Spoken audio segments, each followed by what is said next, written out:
The woman that I want to invite. Hallelujah. She has been anointed. Oh. Tell your neighbor she is anointed. Talk to your neighbor. Tell them she has my word.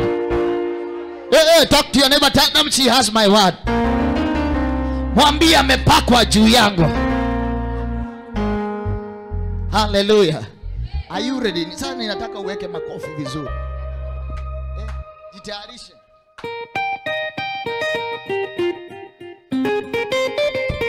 Now, help me invite the woman of God, Dr. Beth. Pigie makofi katika jina. Hallelujah. Hallelujah. Hallelujah.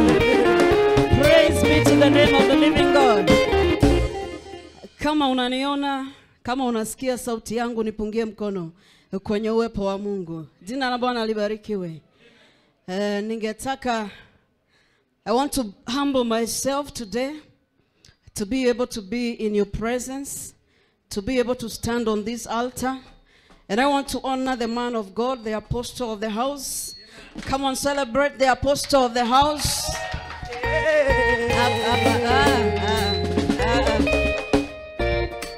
If that is how you celebrate the man of God that the Lord has given you, then we have a long way to go.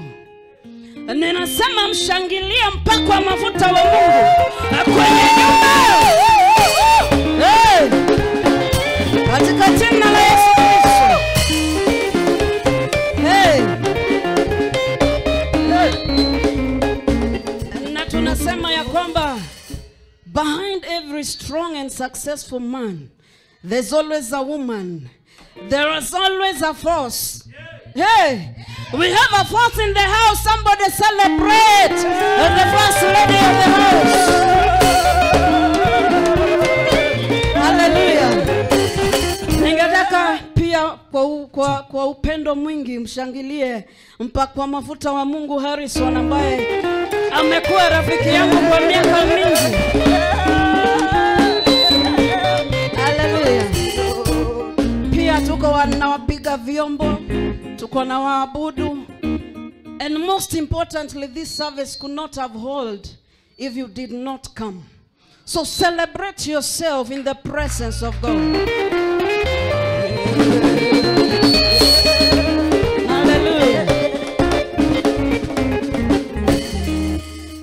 Naitwa Prophet Beth Kefas na nimeokoka. Yesu ni Bwana. I'm so humbled to stand before you, even to deliver the word that the Lord has put in my spirit. And I believe that if you're under my voice today, your life will never be the same again. Somebody celebrate the Lord. Hallelujah. Sijui tamanio lako ni lipi asubuhi ya leo, lakini ningetaka ufungue kinywa chako na kwa maneno yako mwenyewe uambie Mungu yale ambayo yamekusonga, yale ambayo umefika mwisho na unaona ya kwamba unaangalia mbele, unaangalia nyuma, unaangalia kando na kando, hauoni msaada.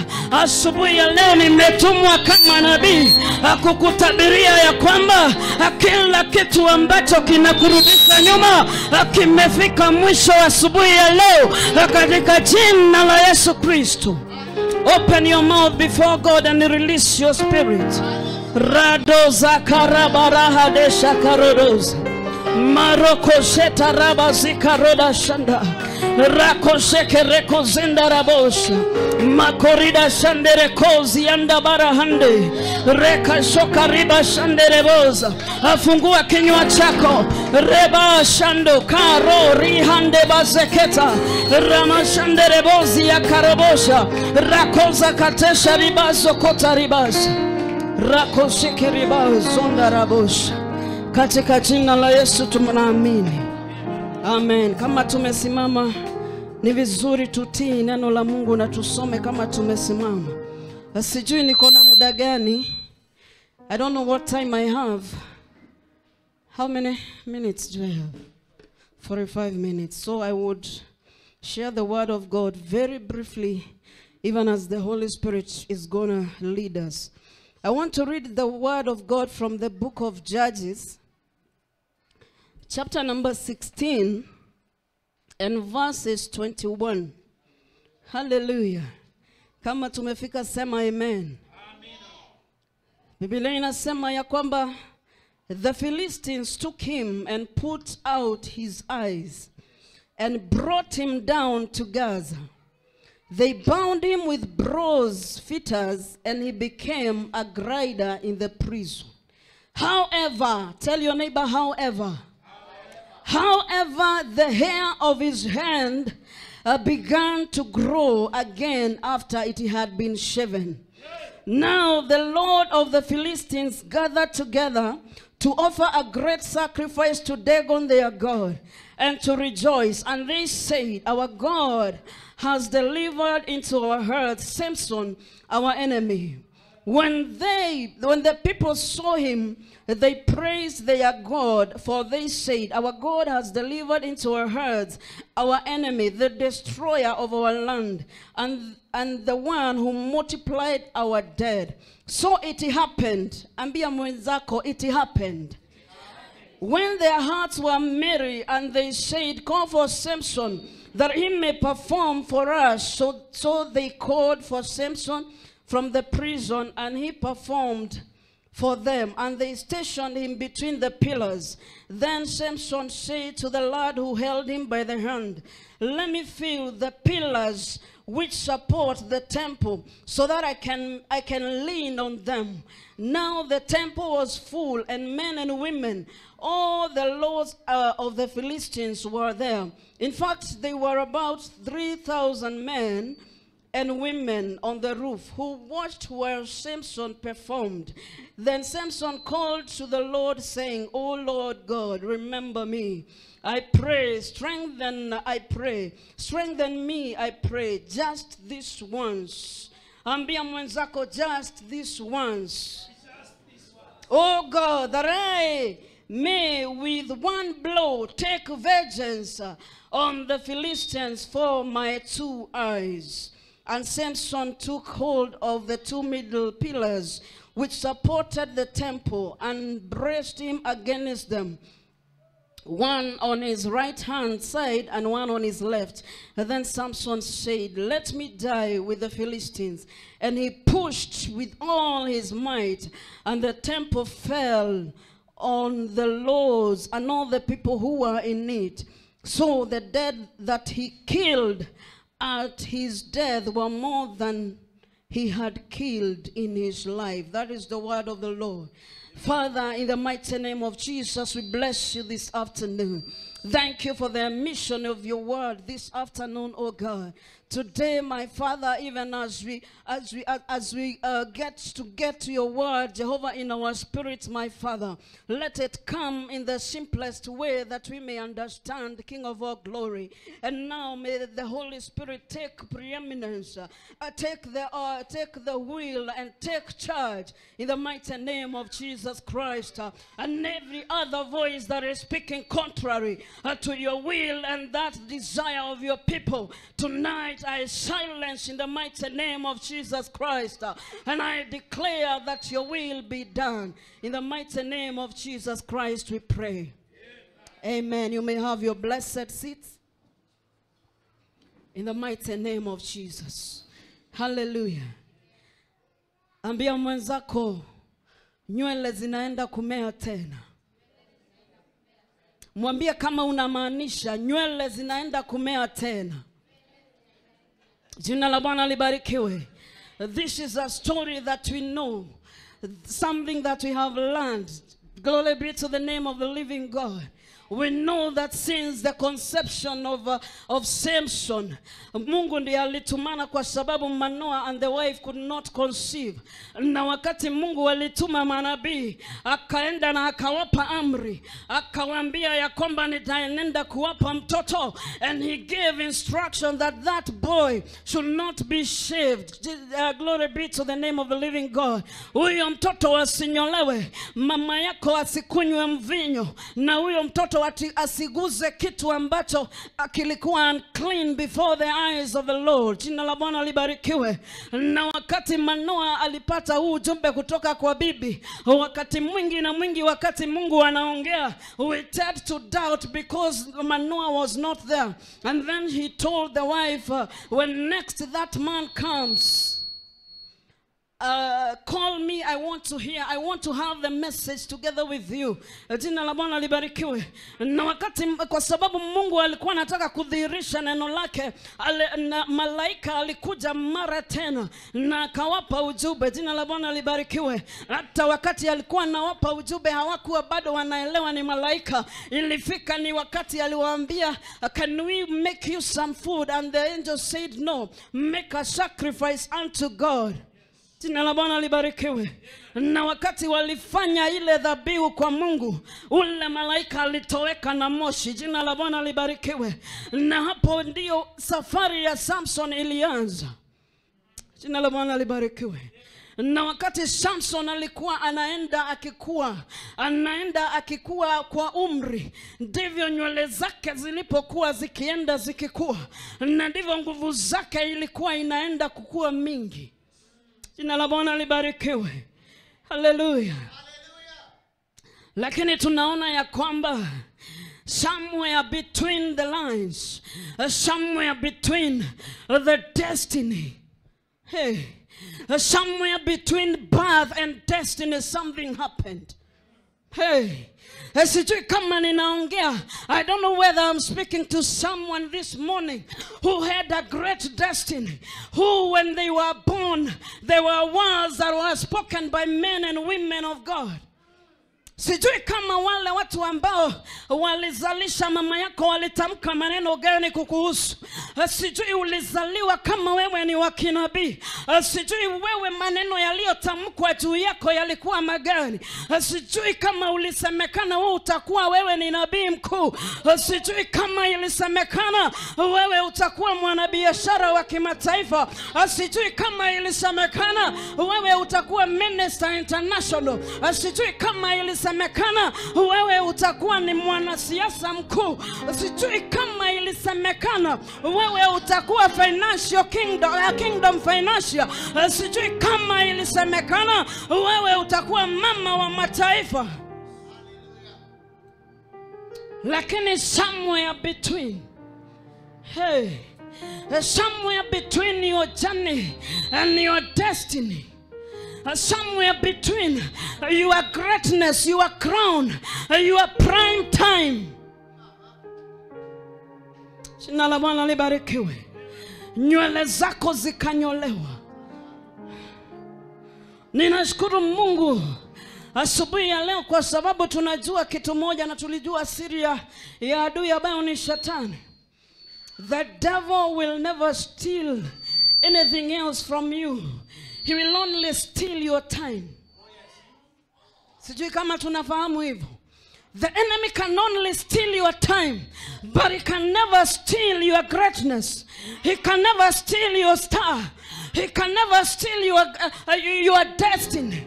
He can never steal the titles that the Lord has given you.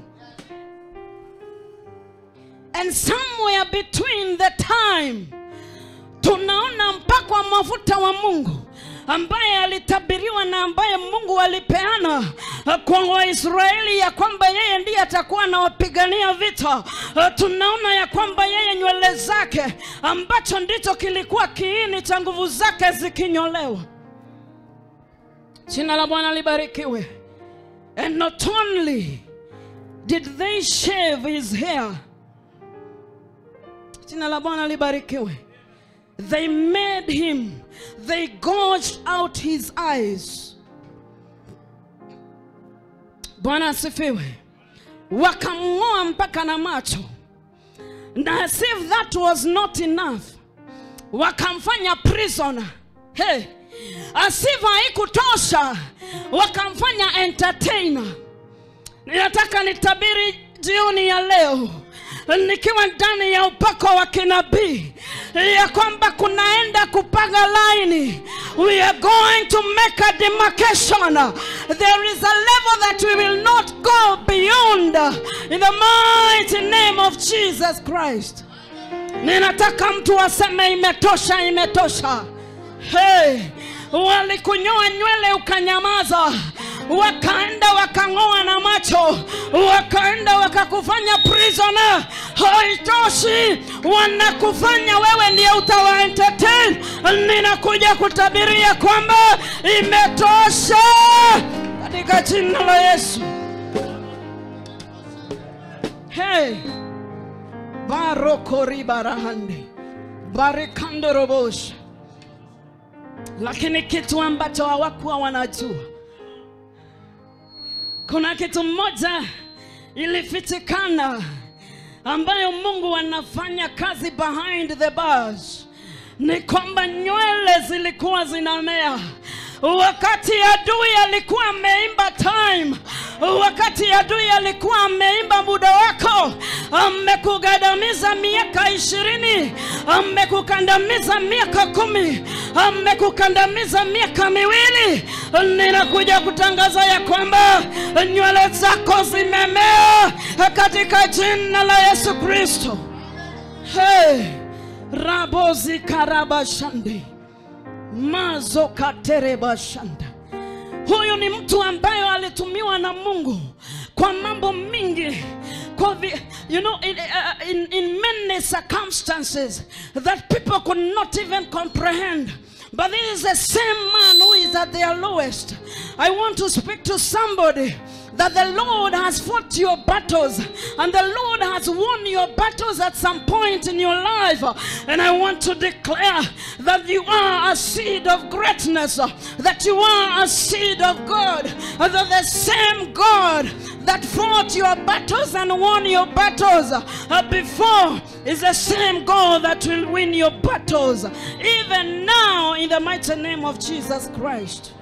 Jina la Bwana libarikiwe. Hallelujah. Na wakati walitengeza sherehe, Biblia inasema ya kwamba walisherehekea na wakasema ya kwamba miungu yetu imetuletea ule mtu ambaye alikuwa anatudhihaki sana. Jina la Bwana libarikiwe. Asubuhi ya leo ninataka kunyamazisha kila mdomo kwa maisha yako ambayo ina celebrate kuanguka kwako. Ni kwa sababu Biblia inasema ya kwamba msifurahi juu yangu adui, na kwa sababu ninapoanguka tena nitasimama tena. Na Biblia inasema katika kitabu cha Zaburi ya kwamba even when I am cast down, I shall say there is a lifting up. Ambia jirani yako, there is a lifting up. Mwambie there is a lifting up katika jina la Yesu Kristo. Kila vikao ambazo watu wanaketi, hata ushago, wakati Mungu anakushindania, mnakupigania vita 2 3, kuna watu wanakaa vikao na wanaona huyu ameenda sana, na huyu asiposimamishwa ama tujue kiini cha nguvu zake, kiini ambacho kinamvuta mbele ili tukaenda kukikatiza, huyu mtu ataenda mbali. Jioni ya leo nataka kutangaza ya kwamba wewe ni unstoppable. Haijalishi ni nani wamekaa vikao, haijalishi wanasema nini kukuhusu, ninatangaza kama nabii wa Mungu ya kwamba wewe hautasimamishwa. Hakuna sauti ya watu waliokufa ama ya watu walio hai ambayo itakukatiza kwenda kwenye destiny yako, kwenye jina la Yesu Kristo. Kila kikao ambao wameketi na kusema ya kwamba ukoo wenu hautaendelea, jioni ya leo ninakuja kumaliza nguvu hiyo sauti nikiwa kwenye haya madhabahu katika jina la Yesu Kristo. Kila kikao ambao watu walikaa na wakasema kwani hawataolewa, ninakuja kutabiri kama nabii na ninasema Mungu atakupa boma yako katika jina la Yesu Kristo. Kila kikao ambao waliketi na wakasema ya kwamba hamtaenda ng'ambo, mimi nimeenda ng'ambo na nikarudi, na sio mara moja na sio mara mbili, na passport yangu imejaa mihuri na mihuri. Ninataka kutabiri asubuhi ya leo ya kwamba utaenda ng'ambo na utarudi katika jina la Yesu Kristo. Hautapata mtoto. Data ni sauti ya Mungu asubuhi ya leo, na ninatangaza ya kwamba utazaa mtoto na utanyonyesha mtoto wako katika jina la Yesu Kristo. Haleluya.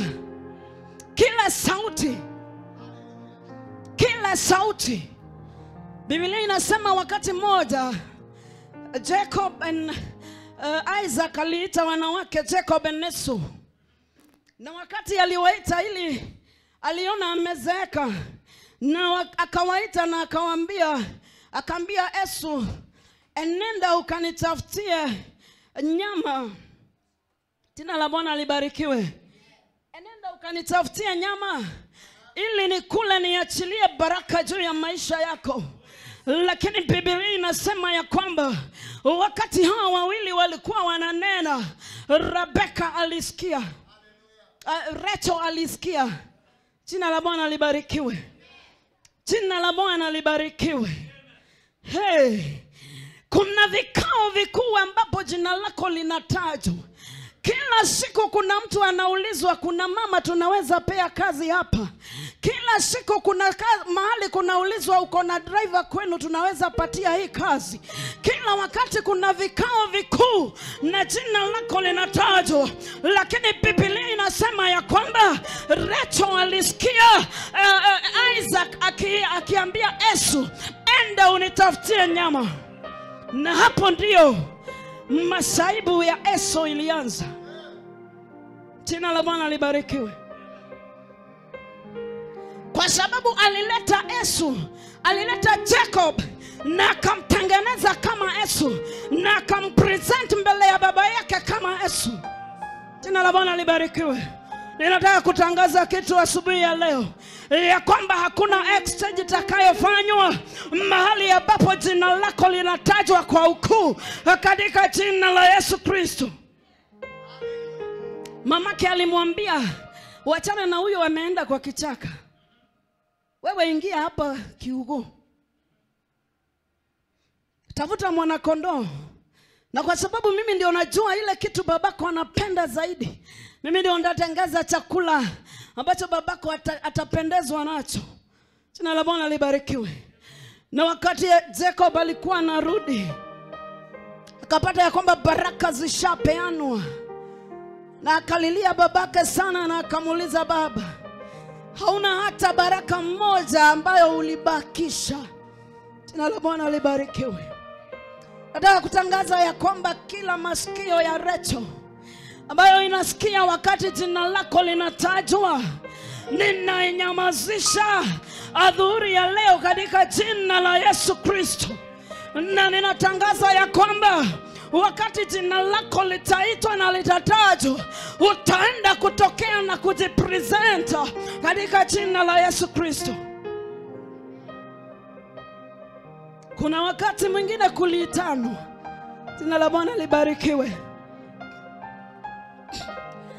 Na wakati Mfalme Daudi aliitana na akauliza, je, kuna mtu ambaye amebaki kwa nyumba ya Jonathan ili niende nikamuoneshe my things and deeds of kindness? Kuna roho ingine ilijitokeza ambayo inaitwa roho ya Ziba. Jina la Bwana libarikiwe. Ziba alijitokeza mahali pale na akasema ya kwamba kuna mmoja ambaye amebaki, na ambaye anaitwa Mephibosheth, lakini mahali anaishi mahali duni. Huyo hata sijui kama anaweza fika kwenye malango ya kifalme akakula na mfalme. Hey, ninataka kunenea anga yako adhuhuri ya leo. Kila mtu ambaye ana sabotage, sema kila mtu ambaye ana sabotage, wakati unaitwa ukakule kwenye meza ya kifalme. Hey, Biblia inasema ya kwamba Mungu atatuandalia meza, tule na tunywe na wafalme. Na wakati Mephibosheth alikuwa just about to be honored, just about to sit with the kings, nitangazia sauti, just about to sit with the kings, Ziba alitokea akasema kuna mtu mmoja, na isitoshe anaishi mahali ambapo kunaitwa Lodipa. Na Lodipa ilikuwa mji ambao ulikuwa unajulikana na jina ya Lodipa ikitafsiriwa inamaanisha kusahaulika. Ijalishi kama uko mtaa wa Kibra, mtaa watu wanaona ni kama umesahaulika, ninakuja kutabiri juu ya maisha yako na kutangaza ya kwamba wewe ndiye mfalme ametumana uitwe, na hakuna mtu mwingine atajifananisha na wewe. Wewe ndiye utakuja kwenye malango ya kifalme, na wewe ndiye utasimama kwa majina yako matatu. Hallelujah. Na kuna watu wanajua hata kuharibu story yako sana. Jina la Bwana libarikiwe. Wakati Ziba alikuwa ana describe mtaa wa Lodipa na akadescribe Mephibosheth, hakuwa ameulizwa. Swali ilikuwa, je, kuna mtu ambaye amebaki kwenye nyumba ya Jonathan ili nimuoneshe my kindness? Lakini yeye alienda mbele na kusema ya kwamba kuna mmoja ambaye anaishi kwenye mtaa wa Lodipa na ni kiwete.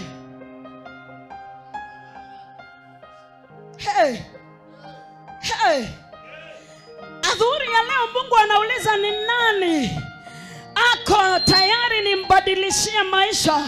Ni nani yako tayari nimuoneshe ukuu na uwezo wangu?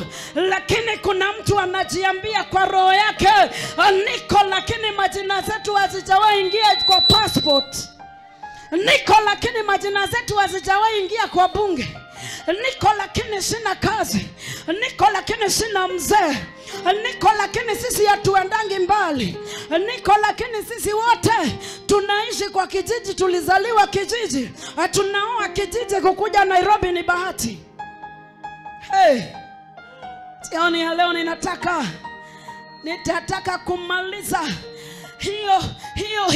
hiyo roho ya kujidunisha mbele za Mungu, na ninataka nitangaze ya kwamba wewe ndiye Mungu ametumana ukuje, na wewe ndiye unaenda kukaa kwenye malango ya kifalme, na meza inaenda kutengenezwa mbele za adui zako. Meza inaenda kutengenezwa mbele ya watesi wako.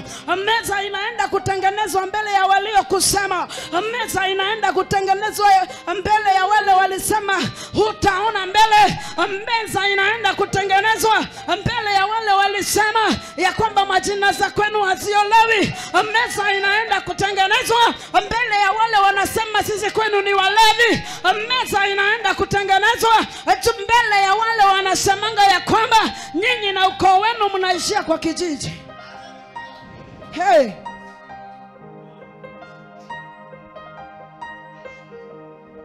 Huu wakati wote, haijalishi umekuwa kwa jangwa ya muda gani, haijalishi ni jangwa gani umepitia, ambayo ndio ilikuwa source of your strength, ambayo ndio ilikuwa kipata uchumi za chako.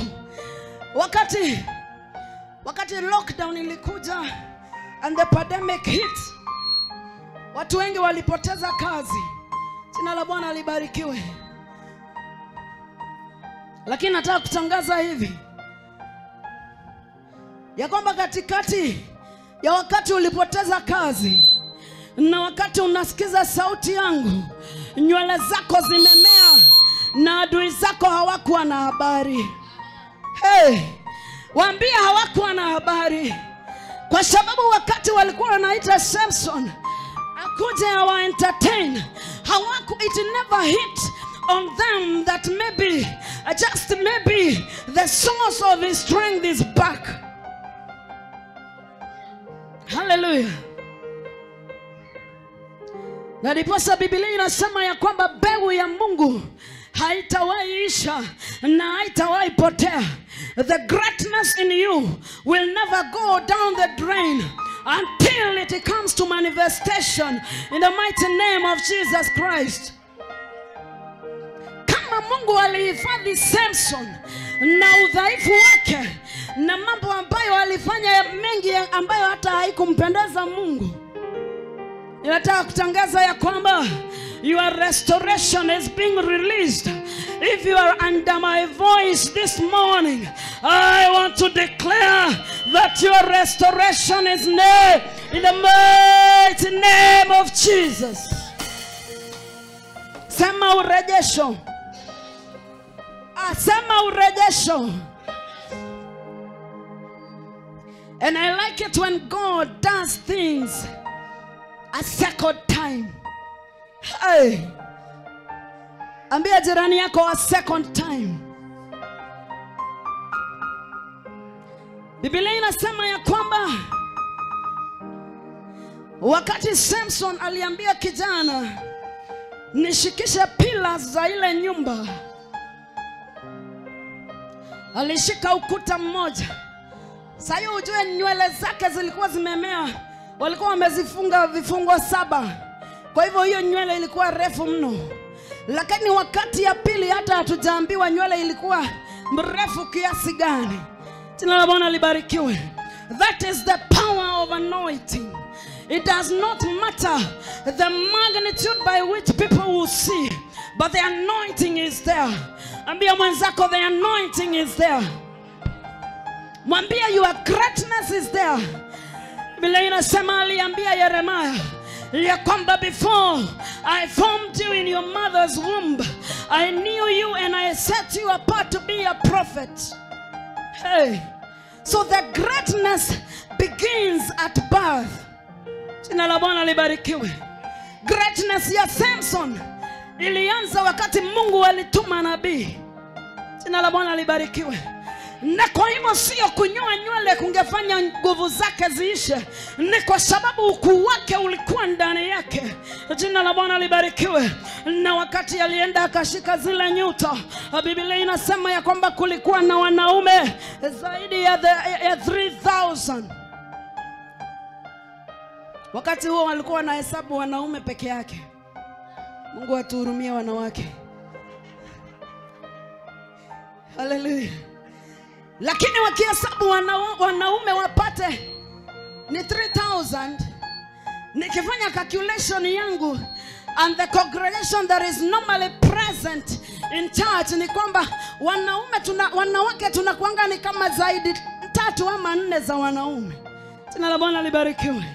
Na kwa hivyo ninaona ya kwamba kama wanaume pekee walikuwa 3000, maybe wanawake walikuwa 9000. Watoto. Jina la Bwana libarikiwe. Hallelujah. Na wakati alishika zile nyuta, Biblia inasema walikuwa wamejaa kwenye hiyo nyumba mpaka kwa ghorofa ili waone akiwatumbuiza. Hey. Kila mtu ambaye amepanda mahali ya kuangalia ukianguka na ukiangamia kwenye maisha yako, ninataka nitabiri kama nabii ya kwamba ataporomoka na ataisha mbele yako katika jina la Yesu Kristo. Hey, kuna kudhiakiwa kwingine kunapita kiasi. Hey. Hey, mumekata nywele nimenyamaza. Sijui kama kuna mtu anapandwa na hasira. Mmekata nywele nikanyamaza. Mkatoa na macho nikanyamaza. Mkanifanya prisoner, bado nimenyamaza. Lakini ndio mdhihaki Mungu wangu, bado mnanifanya ni wa entertain. Ninataka mtu aseme ya kwamba Mungu wangu hatadhihakiwa na wale ambao hawajui Mungu katika jina la Yesu Kristo. Hey, hakuna mahali inafika we draw the line. Tunasema imetosha, imetosha. Jina la Bwana libarikiwe. Hey, tunasema you have come too much. that not only you are making irony out of me, but you are making irony out of the God that I present. Jina la Bwana libarikiwe. That can never be. Mungu wetu hajui kushindwa. Biblia inasema yeye ndiye amri mkuu wa majeshi. Na ndiposa akapatia Samson uwezo wa mwisho ambao mpaka saa hii uliwekwa wakfu ili tuone, ili tusome mpaka saa hii. Biblia inasema ya kwamba Samson ni kijana, alikuwa anaenda kwa vita, anachukua joo ya donkey na anaua maelfu za watu. Jina la Bwana libarikiwe. Lakini at the point of his death, the Bible records that the men that he killed, put together when he was alive, was not more than the ones that he killed at his point of death. Bwana asifiwe. Apostle ametusomea asubuhi akatuambia ya kwamba somebody may triumph, na inawezekana naonekane na kwamba amekupita na amekushinda. Biblia ikasema ya kwamba but at the end you shall overcome. Jina la Bwana libarikiwe. At the end you shall overcome. Sijui unapitia jangwa na umepitia jangwa kwa muda gani. Sijui nywele yako ilinyolewa ukiwa primary school, ukaacha shule class 4 na ukaenda kufanya kazi ya house girl. Ukaacha shule class 8 na ukaenda kufanya kazi ya mechanic. Ukaacha shule na ukakufa tumaini. Ukaenda ukabisha mlango ya kwanza ya pili kwa ofisi ukakosa kazi. Ukaisha tumaini ya maisha. Ukakuja Nairobi, maisha ikakufrustrate. Ukapigwa na depression, unataka kujiua. Kuna mtu labda ana contemplate kurudi ushago. Kuna mtu labda ana contemplate suicide. Jina la Bwana libarikiwe. Nataka kutangaza ya kwamba nywele zako zimemea. Huo muda wote wa nyika, huo muda wote ulikuwa unatembea kwa desert, huo muda wote watu walikuwa wanakudhiaki, huo muda wote watu walikuwa wanataka waone kuanguka kwako, nywele zako zilikuwa zinamea. Kuna Mungu ambaye anafanya kazi behind the news to frustrate the enemy. Hallelujah. Ninataka nitangaze restoration.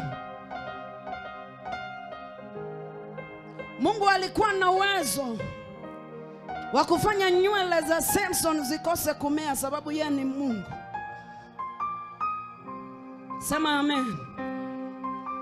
Lakini kwa sababu alikuwa anataka kufrustrate the enemy, nataka nitangazie mtu ya kwamba wewe ndio utahave the last laugh in the mighty name of Jesus. Wewe ndio utacheka wa mwisho katika jina la Yesu Kristo. Na kwa sababu Mungu alikuwa anataka frustrate the enemies, ali make sure nywele zimemea tena ili akajitwikia utukufu.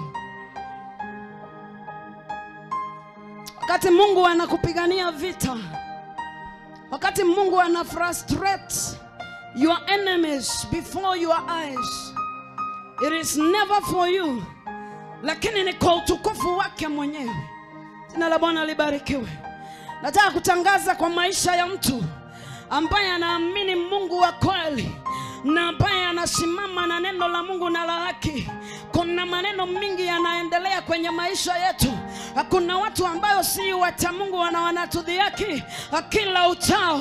Ninataka nitangaze kama nabii wa Mungu ya kwamba hautadhihakiwa tena.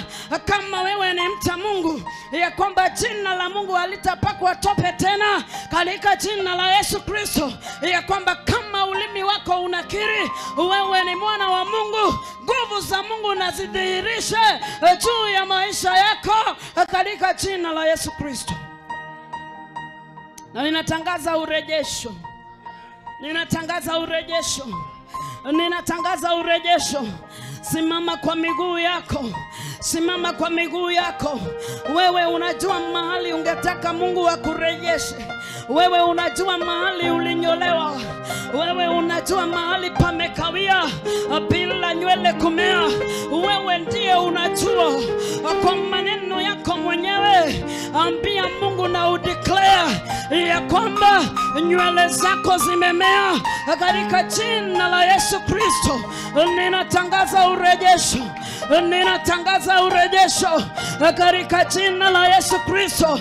Haijalishi ni mara ngapi umeanguka. Ninatangaza kama uko chini ya sauti yangu, maisha yako yanaenda kurejeshwa right now in the mighty name of Jesus Christ. Pando roko borohande ramaze kerebo shande rako shekarabaze ketai mazo karibasha ndebazika. Fungua kinywa chako. Biblia inasema katika kitabu cha Zaburi, open your mouth and I shall fill it. And a closed mouth is a closed heaven. You shall command a thing and it shall come to pass. Pando ribara hadera volkaria roshi anda maroko buzi ande parika shenda makarobo shikarida sekanda raposhi yakaribazo kotaridash rakoshe karibazia remasha karibazinda. Biblia inasema ya kwamba katika kitabu cha Yoel ya kwamba I the Lord I shall restore the ears of the cankerworms and the caterpillars had eaten. I speak a restoration in the mighty name of Jesus Christ. Anything that you have lost in service for God, anything that you have lost in a mysterious way, tonight I came with a mandate from heaven to declare restoration in the mighty name of Jesus Christ. Parobo zikarabashande raporika zonda barahande rakoshi yakabozia rabosha rakozi yakaporika zoda. Fungua kinywa chako. Fungua kinywa chako. I feel the presence of the Lord. I feel the presence of the Holy Spirit in this place. Rimozi yakamara erikosi andabasha mazo kande porika shanda rapozika ribasha.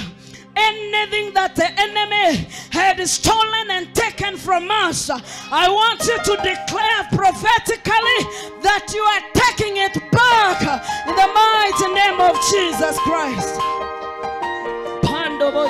Take it back. I take it back. Take back your health.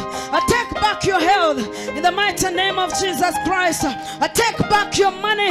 Take it back by force in the mighty name of Jesus. I hear restoration in the mighty name of Jesus. Randobozi yakande basha rakobize yakaraboshi matsokaribosh andeba. We restore our health. We restore our finances. We restore our breakthrough. We restore our children's health. We restore our children's health, academic results in the mighty name of Jesus Christ. Parobo shindarabasha mazobo sheketa pandorebo ziaka. Restore, restore, restore. Call it back. Call it back. Marobo zikarabashande mazekeribashanda rabozia karibosha rikamozia rabosha. I'm hearing this in the spirit.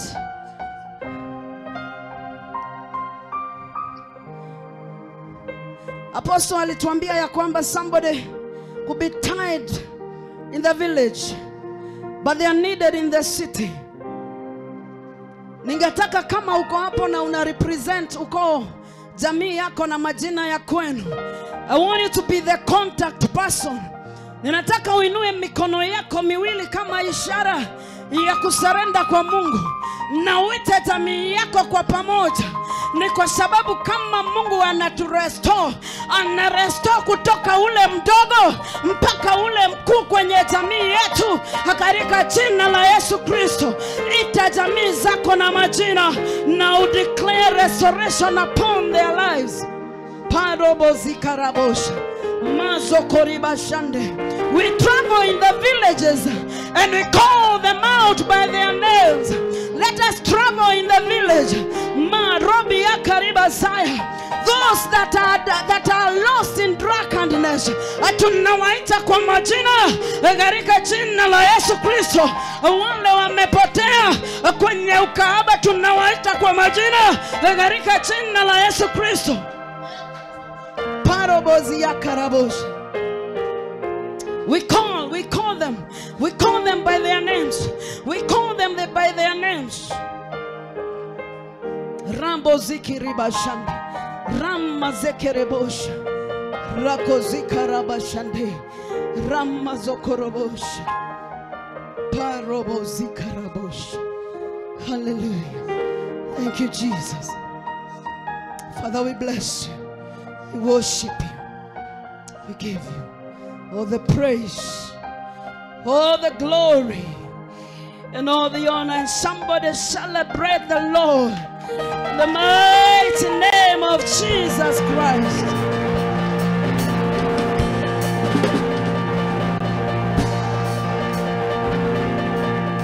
Hallelujah. Ambia jirani yako nyota.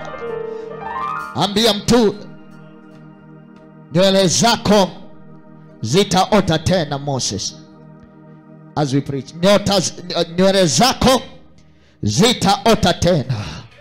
Ambia mtu nyota, nywele zako zinaenda kuota.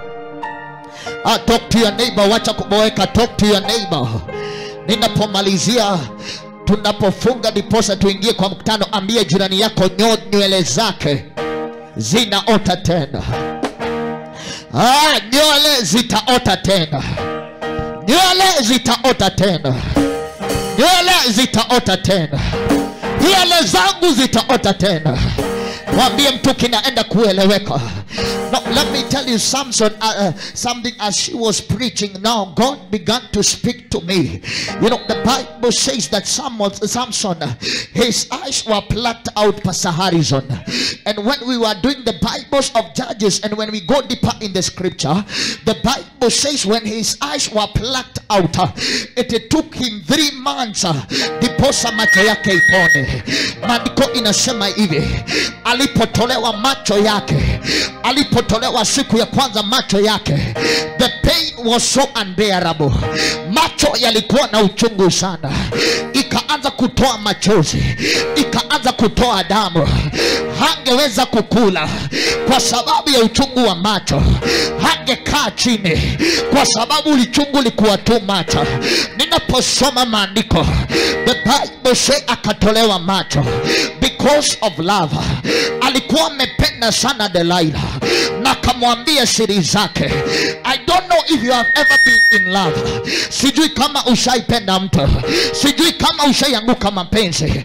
Mapenzi ni matamu, but now it is so painful. Ukipata mpenzi wako na mtu mwingine, lakini yeye hakupata mpenzi wake na mtu mwingine. Yeye alikuwa betrayed na akavunjika moyo.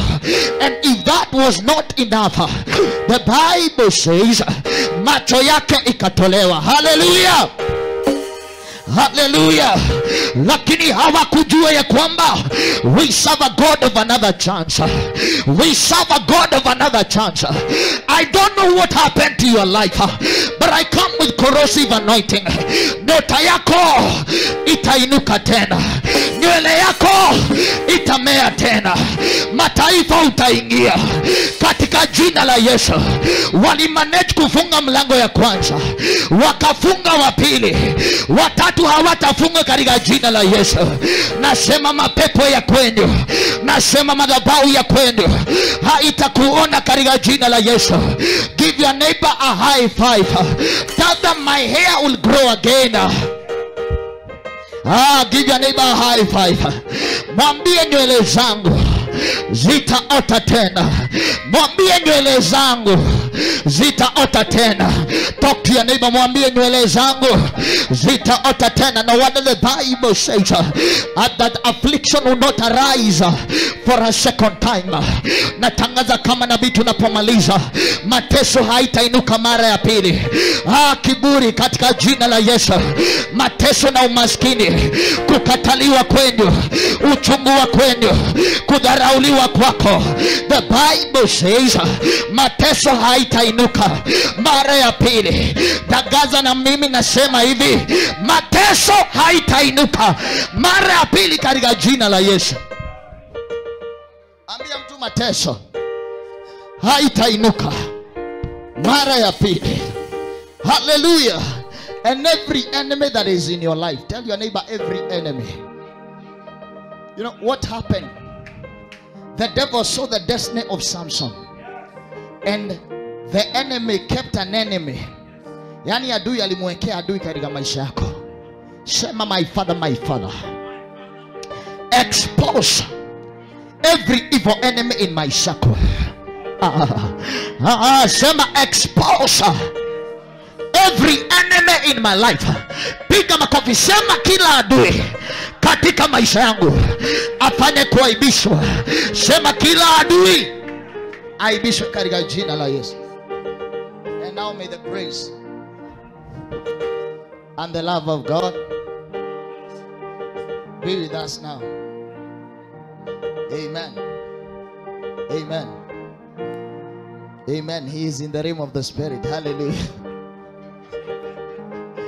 Hallelujah. Amen. Pigia Bwana makofi katika jina